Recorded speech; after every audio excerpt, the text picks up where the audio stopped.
La plupart du temps, notre cerveau fait des fixations sur des choses parce que son tentative est toujours celui de nous protéger de ce qui pourrait être en danger.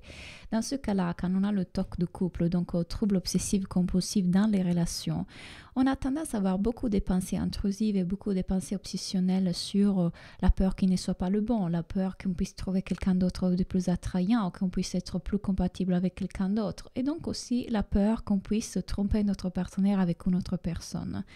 Notre cerveau, encore une fois, est une machine et comme un ordinateur essaye quelque part de nous envoyer des signaux pour essayer d'attirer notre attention, essayer de quelque part nous protéger de ce que lui croit être un danger.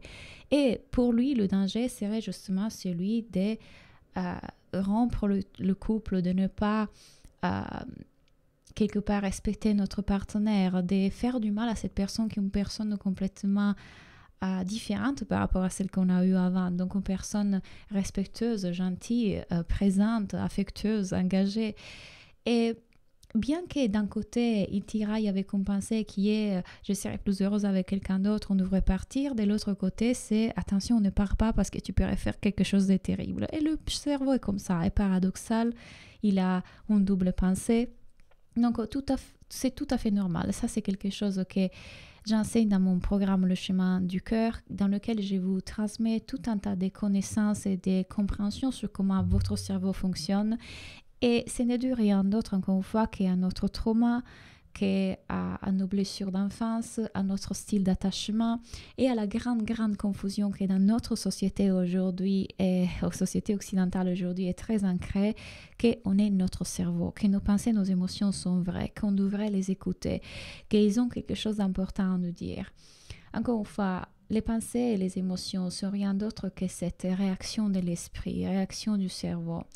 Et c'est que les maîtres, les grands enseignants, les personnes les plus illuminées de notre histoire ont essayé de nous transmettre depuis toujours et que ce que nous sommes vraiment, ce n'est pas notre esprit. Nous ne sommes pas la partie qui change constamment, éphémère, qui analyse, qui juge, qui compare. Ça, c'est l'esprit, c'est son fonctionnement, c'est son système de survie. Mais qui on est vraiment est la partie sans forme, qui ne change jamais, silencieuse en présence derrière. Vous aurez vu et lu peut-être des livres comme le pouvoir du moment présent d'Eckhart Tolle et plein d'autres livres qui continuent à vous pointer dans la direction de la présence.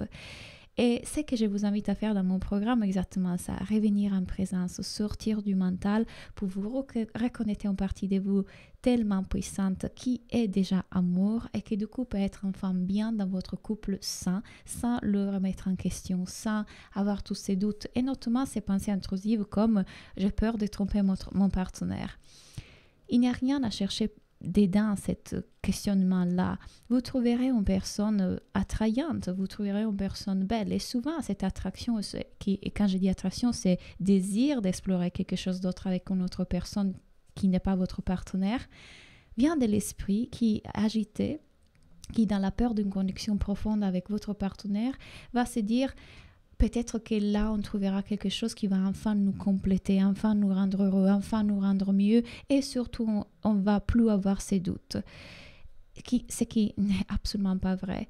Parce que le problème ne vient pas de votre partenaire ni de la relation. Dans n'importe quelle situation différente, vous aurez quand même des doutes. Parce que si vous ne solutionnez pas ces trucs qui à l'intérieur, là, qui demandent à être vécus, vus, transmutés et guéris, vous répéterez ça en tout cas, que ce soit dans la relation, dans le travail, dans la vie, cette agitation mentale, ces doutes, ces questionnements de vous-même.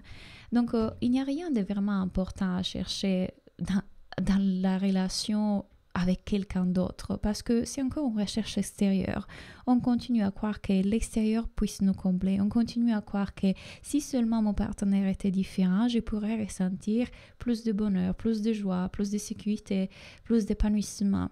Il n'y a rien de plus trompeur dans le fait que voilà, notre cerveau crée cette illusion qu'on est des êtres incomplets et qu'on a besoin des choses extérieures et du coup ça crée des attachements. Mais quand on commence à voir qu'on est assez ici et maintenant, qu'on est complet, qu'on est entière, et que l'autre n'est pas celui qui va me rendre plus, mais seulement ce miroir dans lequel je peux découvrir l'amour qui est déjà en moi. L'autre va révéler ce qui a besoin d'être révélé, l'autre va me permettre de me rencontrer à moi-même. Et donc ça deviendra un partenaire de vie avec qui je peux cheminer pour me rencontrer à moi-même à chaque instant. Ça ne sera pas le fruit de mon bonheur, le responsable de mon bonheur, celui qui va me faire sentir des émotions, des montagnes russes ou des feux d'artifice ou le papillon dans l'estomac. Ça, c'est encore le cerveau qui projette. Donc, si vous avez des pensées comme par exemple, j'ai peur de tromper mon partenaire avec mon collègue de travail, imaginons. C'est un coaching que j'ai donné dans le chemin du cœur récemment à l'une de mes élèves. Observez cette pensée. Observez cette pensée comme elle semble vraie, regardez comme l'esprit crée ça et apprenez.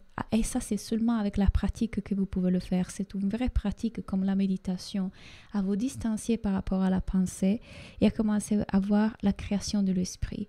Plus vous faites ça, plus vous vous reconnectez en partie de vous derrière l'esprit, derrière l'activité mentale qui est votre sagesse, qui est votre intuition, qui est l'amour véritable. Et vous pourrez enfin expérimenter ça dans le couple et c'est la chose plus belle à expérimenter.